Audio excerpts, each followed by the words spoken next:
আজকের ভিডিওতে আমি আপনাদের সঙ্গে শেয়ার করব যে কী অ্যাক্সেসরিজ আমার বাইকে লাগিয়েছি, কত টাকা দিয়ে লাগিয়েছি, কেন লাগিয়েছি, কিভাবে লাগিয়েছি এবং কোথা থেকে লাগিয়েছি, সবটাই ডিসকাস করব এবং ইন ডিটেলসে ডিসকাস করব। সাথে থাকুন, ভিডিওটা কমপ্লিটলি দেখুন, তাহলে পুরো ক্লিয়ার হয়ে যাবে। আপনাদের রিকোয়ারমেন্ট কিছু থাকলে আপনারা বুঝতে পারবেন। তো প্রথমেই যেটা থাকবে সেটা হচ্ছে কেরিয়ারটা আমি তিনটে পারপাস সলভের জন্য কেরিয়ারটা লাগিয়েছি।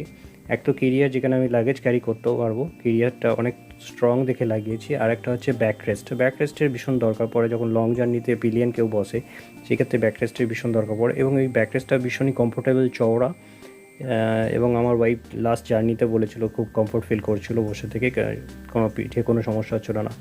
কেরিয়ারটা আমি একটু চওড়া এবং স্ট্রং লাগিয়েছি, কারণ আমার একটু প্ল্যানিং আছে ঘোরার মাঝে মধ্যেই। তো দেখা যাক কতটা কি পসিবল হয়। তো একবার ফিউচারের কথা ভেবেই, ভবিষ্যতের কথা ভেবেই একটু ভালো মতো লাগিয়েছি। দ্বিতীয় হচ্ছে এখানে এই যে